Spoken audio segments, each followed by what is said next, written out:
The massive window of the Galactic Council's diplomatic vessel offered a breathtaking view of Earth, a beautiful blue marble floating in the darkness of space.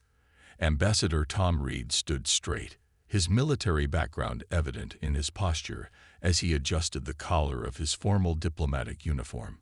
This was humanity's first official meeting with the Stellar Alliance, and everything had to be perfect. The meeting room itself showed off the Alliance's advanced technology. Floating lights created perfect illumination without shadows, while the air seemed to tingle with energy from hidden machinery. 6 alien representatives sat across the circular table, their appearances as varied as Earth's wildlife. Some had scales, others had feathers, and their leader, Ambassador Cole, looked almost like a tall gray crystal that had come to life. "Your species has achieved spaceflight rather quickly," Ambassador Cole said, his words automatically translated by the room's systems. His tone carried a hint of something that made Reed uncomfortable. "Most races take at least 10,000 years to reach this level of technology. You did it in less than 200 years since your Industrial Revolution." Reed smiled politely. "We're quick learners, Ambassador. Humanity has always been driven to explore and improve." A sound like breaking glass came from Cole, apparently his species' version of a laugh. "Quick learners, or dangerous upstarts. Our record shows 17 major wars on your planet in just the last century. Your cities still burn fossil fuels. Many of your people still believe in supernatural explanations for natural phenomena. We're young as a civilization," Reed admitted, keeping his voice level despite the growing tension.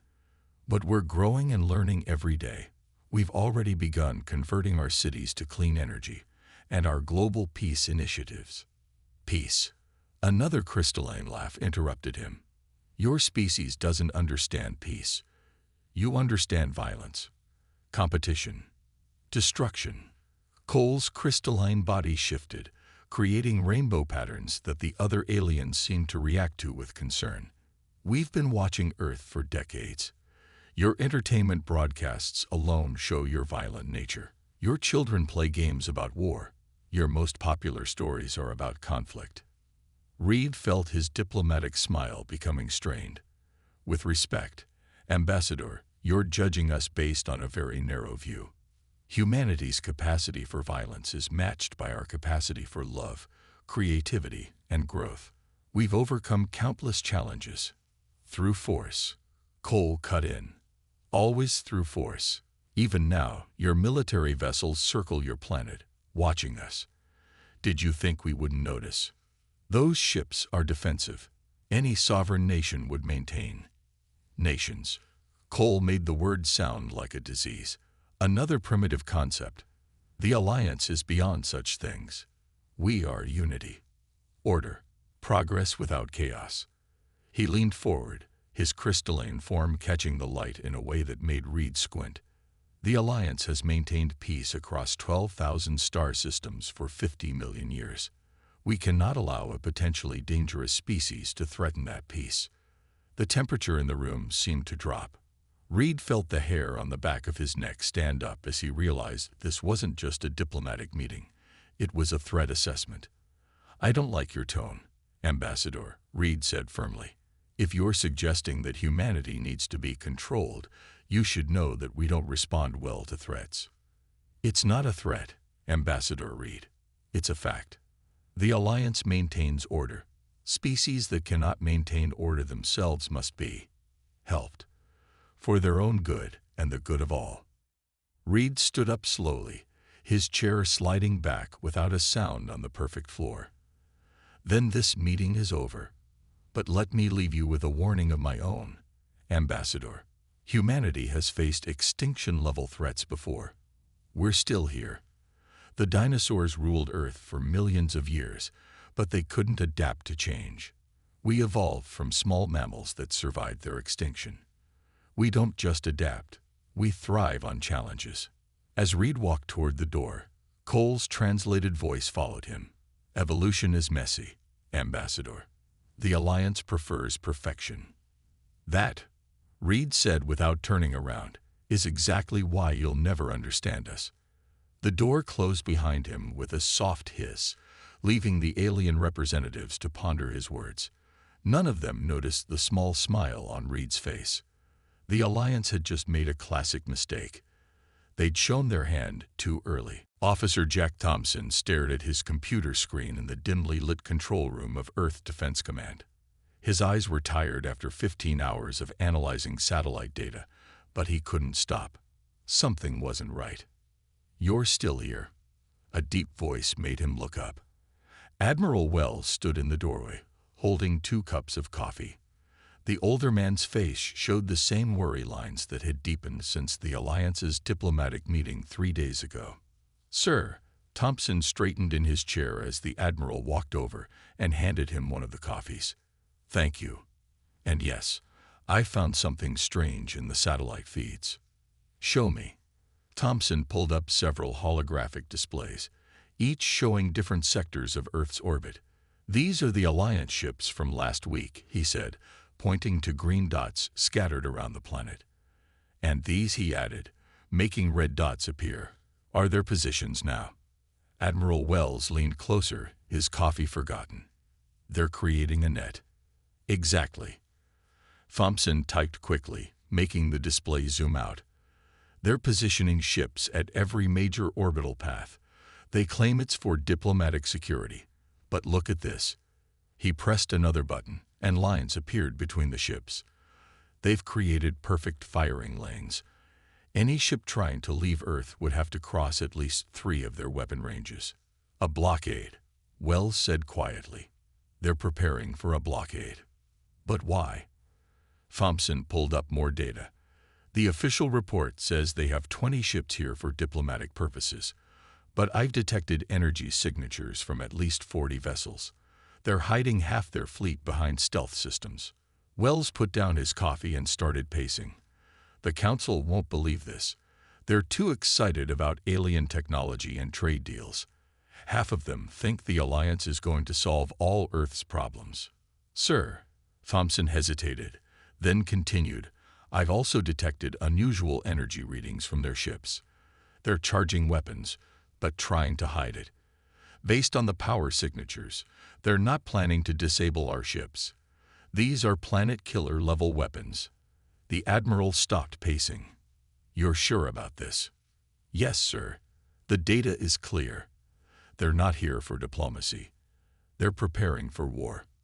Wells walked to the window, looking out at the night sky. Somewhere up there, invisible to the naked eye, humanity's greatest threat was positioning itself. "How long?" "At their current rate of preparation." Thompson checked his calculations. 3 days, maybe 4. "Then we have no choice." Wells turned back, his face set with determination. "Initiate Protocol Dark Shield." Thompson's eyes widened. "Sir, that's the Doomsday Protocol. We've never actually tested it outside simulations. And the Alliance doesn't know it exists." Wells smiled grimly. "They think they know everything about us, don't they? All our technology, all our capabilities. They've been watching our official channels, our public developments, but they have no idea what we've been developing in secret." Thompson nodded slowly, understanding dawning on his face.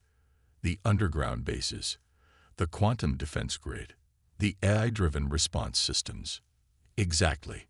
Wells walked to the control panel and placed his hand on the biometric scanner. "Humanity learned long ago not to keep all its eggs in one basket. Those primitive fossil fuel plants they mock. Decoys. Those outdated satellites. Sensor arrays more advanced than anything they've shown us." The scanner beeped, accepting his authentication. "Send the coded alert to all Dark Shield facilities. Tell them." He paused, looking at the holographic display of the alien ships surrounding Earth. "Tell them that humanity is about to remind the galaxy why you should never corner a species that evolved as both predator and prey." Thompson's fingers flew over his keyboard, sending the encrypted messages. Above them, hidden weapons platforms began powering up, their existence unknown even to most of Earth's governments. Defense systems disguised as communication satellites silently oriented themselves.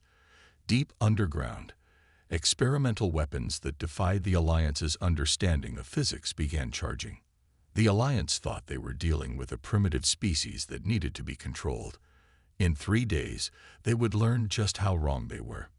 "Sir," Thompson said quietly, "for what it's worth, I'm glad you believe me about the data."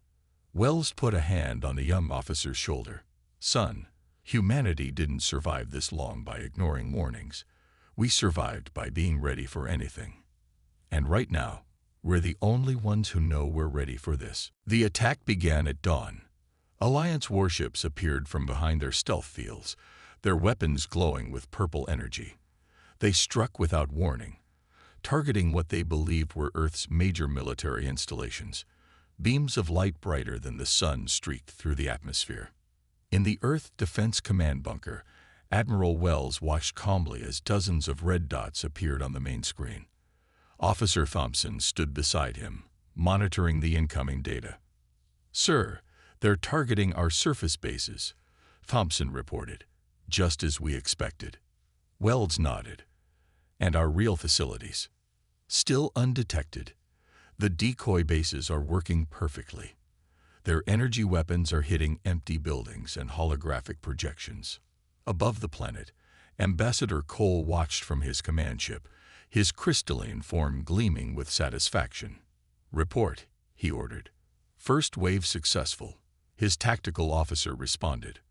"Earth's primitive defense systems are failing. Their missile silos are destroyed. Their air bases are burning. Their naval ports air." An alarm suddenly blared through the ship. "Impossible."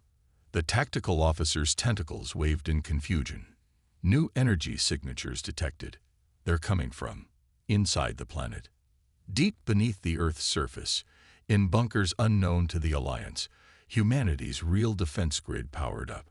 Hidden launch bays opened in mountains, under oceans, and within what appeared to be civilian structures. All dark shield units." Wells spoke into his command mic. "Execute Protocol Omega. Show them what humanity can really do." Thousands of small, sleek fighters rose from hidden bases. Unlike the crude aircraft the Alliance had observed, these were powered by quantum drives. Each one carried weapons that could adapt to enemy shields, learning and adjusting with each shot. "Sir," Thompson's voice was excited, "the Alliance ships, they're not adapting. Their shields are static." Wells allowed himself a small smile. "Of course they're not adapting. They've had 50 million years of unchallenged supremacy. They never needed to change. But humans," he watched as the first wave of Earth fighters engaged the alien ships. "We never stopped changing." In space, the Alliance fleet faced something they'd never encountered before. Earth's fighters moved in unpredictable patterns, their tactics changing constantly. When the aliens adjusted their shields to block energy weapons, the humans switched to physical projectiles. When they strengthened against physical attacks, the humans used electromagnetic pulses. On his command ship, Cole's crystalline form vibrated with fury. "How is this possible? Their technology was primitive. We watched them for decades." "Sir," his science officer's voice shook, "we're detecting artificial intelligence in their weapons. They're learning from each attack, evolving their strategies in real time. This goes against everything we know about warfare." Another alarm sounded as new signatures appeared on their sensors. From Earth's oceans, massive submarines emerged, not the nuclear-powered vessels the Alliance had observed, but ships powered by dark matter drives. From what looked like civilian satellite networks, weapon platforms revealed themselves, their simple communications dishes transforming into advanced railguns. "Multiple Alliance ships destroyed," Thompson reported, unable to keep the pride from his voice. "Their formations are breaking. They never expected a real fight." Wells picked up his comm unit. "All units, push them back. Show them why you never corner a human." Earth's forces pressed their advantage. The Alliance's perfect formations and predictable tactics crumbled against humanity's chaos. Ships crewed by aliens who had known nothing but victory for millions of years found themselves facing an enemy that grew stronger with each passing minute. Full retreat, Cole finally ordered, his crystalline form clouded with disbelief. All ships fall back beyond the moon's orbit. As the Alliance fleet fled, leaving their destroyed ships behind, Wells turned to Thompson. Send a message to their command ship, text only. What should it say, sir? Wells thought for a moment, then smiled. Just 3 words. We were ready. Above them, the sunrise painted the sky in brilliant colors, no longer hidden by the Alliance's ships. Humanity had just fought its first interstellar battle, and the galaxy was about to learn a crucial lesson. Appearances can be deceiving, especially when dealing with humans. 2 weeks after the first battle, the war had spread across the solar system. The Alliance had returned with a larger fleet, expecting to overwhelm Earth with superior numbers. Instead, they found themselves facing an enemy unlike any they'd encountered in 50 million years. In the asteroid belt, a mining ship named Rocky Road demonstrated why humans were so dangerous. Its captain, Mike Rogers, had modified his mining laser to cut through Alliance ship shields. The aliens never expected a civilian vessel to join the fight. They're coming around for another pass, his sensor operator called out. The massive Alliance warship approached, its weapons charging. Mike grinned. Start up the drill bombs. His crew had spent days hollowing out asteroids and filling them with explosives, a tactic that would have horrified the Alliance's orderly military minds. As the warship approached, Mike's ship released these trapped asteroids, looking like normal space rocks. Wait for it, Mike said quietly, watching the alien ship get closer. Now, the asteroids exploded, sending thousands of rocky fragments through space. The Alliance chute shields, designed to stop energy weapons and missiles, couldn't handle the scattered pattern of natural debris. Its hull cracked open like an egg. Meanwhile, closer to Earth, humanity showed another side of their adaptability. Dr. Lisa Hart, working from a space station, had discovered something interesting about Alliance technology. Their computers are too perfect, she explained to Admiral Wells through a video call. They can't handle chaos, so we're giving them chaos. She demonstrated by launching what looked like a normal communication satellite. As it approached an Alliance ship, it started broadcasting thousands of random signals on all frequencies. The alien ship's systems, trying to analyze and categorize each signal perfectly, became overwhelmed and shut down. It's like giving a neat freak a room full of scattered papers, Lisa said with a smile.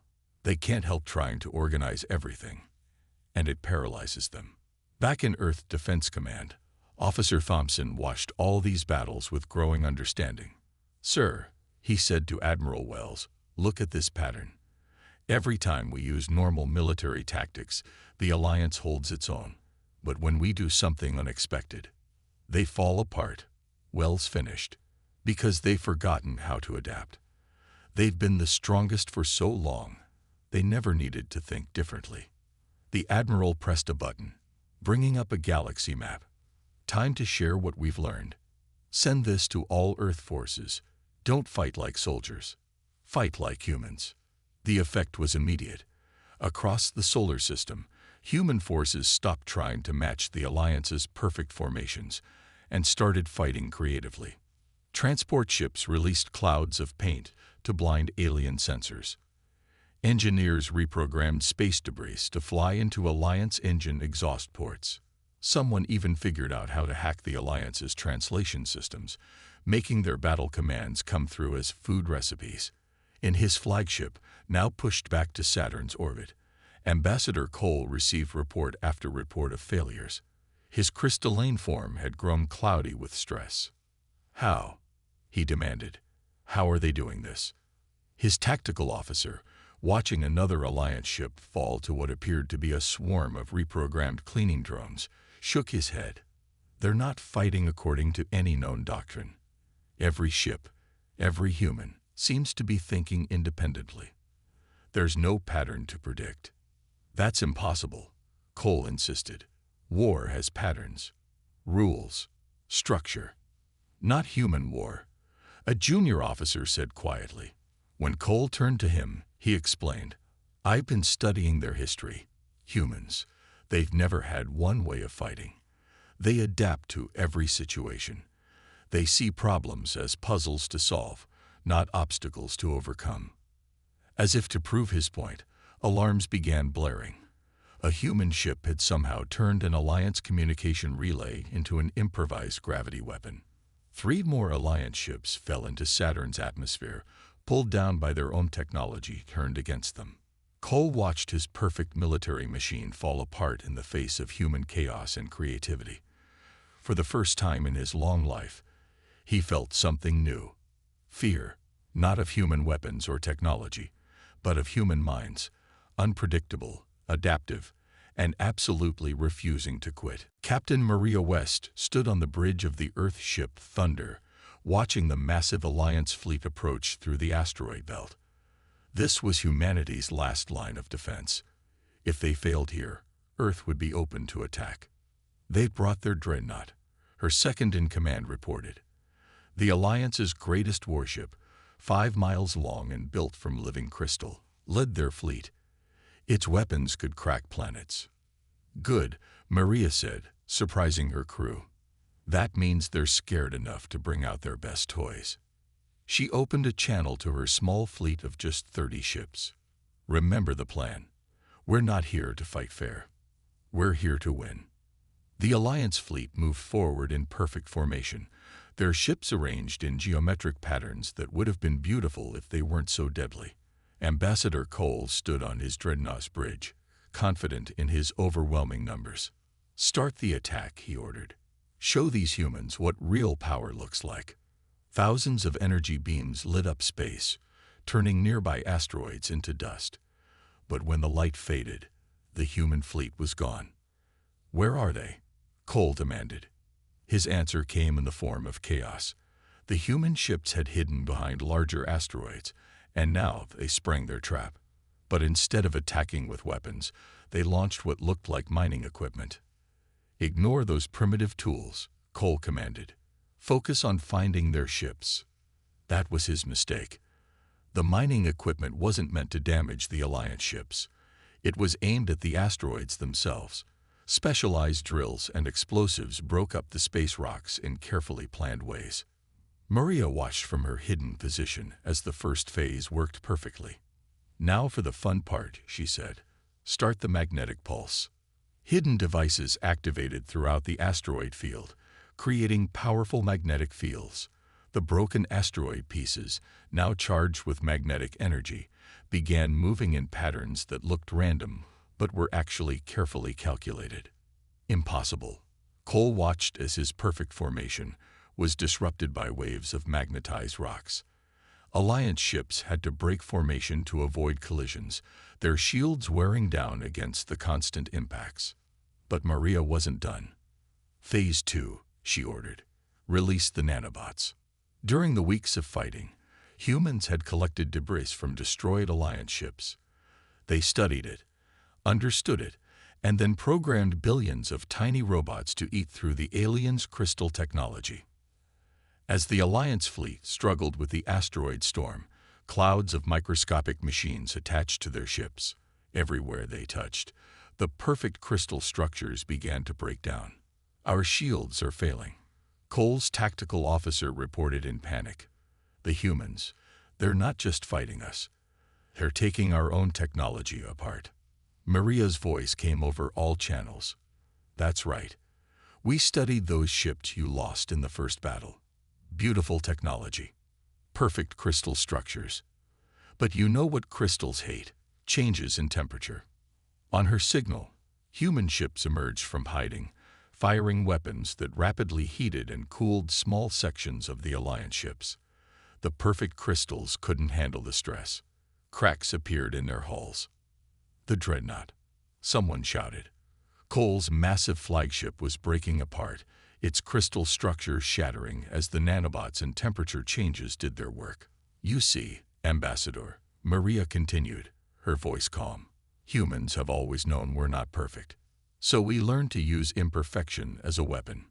Your ships are amazing when everything works perfectly. but nothing is perfect forever.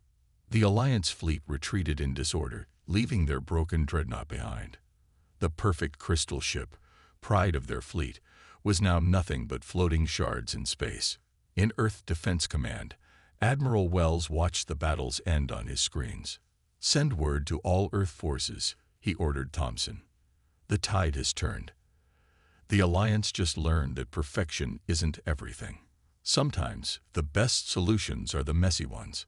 As the human fleet regrouped, Maria looked at the shattered remains of the Alliance dreadnought. "Never underestimate humans," she said quietly.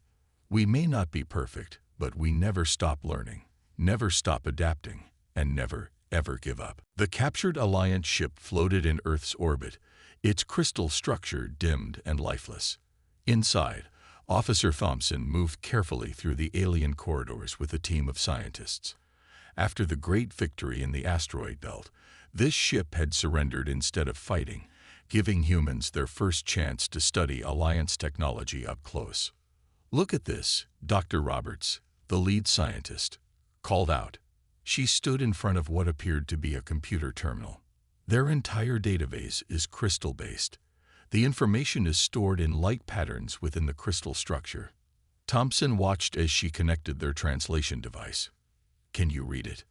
"Better than that," she smiled. "We can access their entire strategic database. And, oh," her smile disappeared. "You need to see this." On the screen, images and text appeared showing Earth, but from years ago. The Alliance had been watching humanity for longer than anyone realized. But what caught Thompson's attention were the prediction models. "These are growth calculations," Dr. Roberts explained. The Alliance was measuring how fast humanity was developing. Look at their projections. The data showed clear patterns. Humanity's technological growth wasn't linear. It was exponential. While other species took thousands of years to make small advances, humans were doubling their knowledge every few decades. According to their models, Thompson read slowly, we would have surpassed their technology level within 50 years, Dr. Roberts finished. That's why they attacked. Not because we were primitive, but because we were advancing too fast. Back at Earth Defense Command, Admiral Wells listened to their report with growing understanding. "Fear," he said quietly. "The most advanced civilization in the galaxy attacked us because they were afraid of what we might become." The evidence was clear in the Alliance's own data. They had watched humans split the atom, reach space, develop computers, and create artificial intelligence, all in just a few centuries. What had taken other species millennia, humanity had achieved in the blink of an eye. "There's more," Thompson added. "Look at their psychological analysis of humans." The Alliance had noted human characteristics that terrify them: constant adaptation, embrace of change, willingness to discard old ideas for better ones. To a civilization that had remained unchanged for millions of years, humans were like a force of nature, unpredictable and unstoppable. In his temporary command center on Mars, Ambassador Cole received the reports of the captured ship. His crystalline form vibrated with frustration as he realized their greatest secret was now exposed. "Send the message," he ordered his remaining officers. "Tell the High Council that the humans know. They know everything." "Sir," one officer spoke up, "the humans are broadcasting on all frequencies. They want to talk." On the main screen, Admiral Wells appeared. His expression was not angry, but understanding. "Ambassador Cole," he said, "we've read your studies about us, your fears about our rapid growth. And you know what? You were right." Cole's form stilled in surprise. "We are dangerous," Wells continued. "We change fast. We break rules. We find new ways to do things. But you made one crucial mistake in your calculations." "And what was that?" Cole asked. "You assumed that change and growth must lead to conflict. You never considered that rapid advancement might be used for cooperation instead of competition." In Earth Defense Command, Thompson watched the exchange with Dr. Roberts. On their screens, they could see the Alliance's own predictions showing humanity's potential future achievements. faster than light travel, clean unlimited energy, medical advances that could help all species. We found something else in their database, Dr. Roberts said softly. The Alliance hasn't made a major scientific breakthrough in over 10,000 years. They'd been so focused on maintaining perfection, they forgot how to grow. Thompson nodded, understanding at last. They didn't attack us because we were primitive, he said. They attacked us because we reminded them of what they used to be, before they chose perfection over progress. The Great Hall of the Galactic Council looked different now. The perfect crystal walls had been partially rebuilt, with sections deliberately left imperfect, a reminder of recent lessons learned. Ambassador Tom Reed stood before the council again, but this time not as a representative of a primitive species. 3 months had passed since the truth about the Alliance's attack was revealed. Now representatives from all spacefaring races had gathered to discuss the future. The old Alliance is gone, Reed began, his voice carrying through the hall. But that doesn't mean we can't build something better together.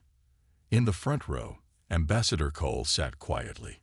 His crystalline form was different now, no longer perfectly geometric, but with natural variations that would have been unthinkable before the war. Humanity brings something to the galaxy it has been missing for too long, Reed continued. Not just technology, but a way of thinking, a willingness to embrace change. Screens appeared around the hall, showing humanity's latest achievements. The same drive that had helped them defend Earth was now being used for creation instead of destruction. Our quantum drives can help ships travel faster than ever, Reed explained. Our adaptive AI can solve problems that have puzzled the galaxy for millennia. Our medical nanobots can repair damage to any species' body structure, even living crystal. Call shifted slightly at this. During the final battles, he had been injured.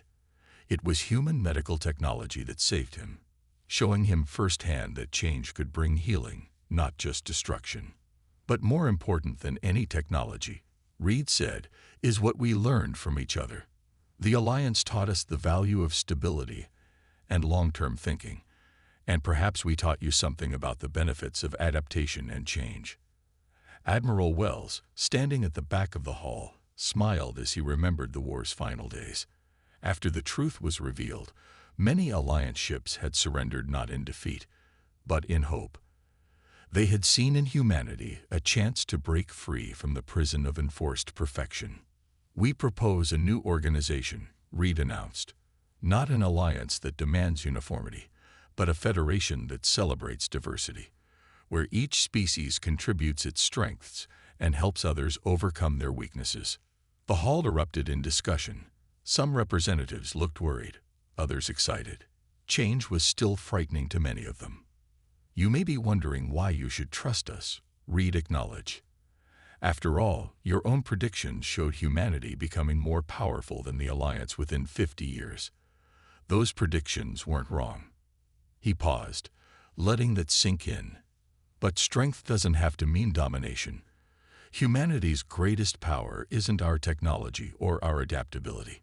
It's our ability to imagine better futures and work together to achieve them. From his seat, Cole stood up. The hall fell silent. I was wrong about humans, he announced, his translator carrying subtle tones of emotion that would have been forbidden in the old Alliance. I thought their chaos was a threat to order. Now I understand that true stability comes not from enforcing perfection, but from learning to balance change and tradition. Reed smiled. The universe is vast, and no single species has all the answers. But together, combining the Alliance's experience with humanity's innovation, we can build something greater than either of us could achieve alone. One by one, the representatives stood, old enemies and new friends, all realizing that the galaxy's future didn't have to be perfect to be better. As the new Federation Charter was signed, Officer Thompson turned to Admiral Wells at the back of the hall. Do you think it will work, sir? Wells watched as humans and aliens mingled freely, sharing ideas and stories. Look at them, Thompson, already learning from each other, already changing. He smiled. That's the real lesson here. The most dangerous thing in the universe isn't change or chaos or even war. It's the belief that any species has to stop growing. Outside the hall's windows, Earth shone brightly among the stars. No longer just a primitive world to be controlled, but a symbol of what was possible when fear of change was replaced with hope for the future.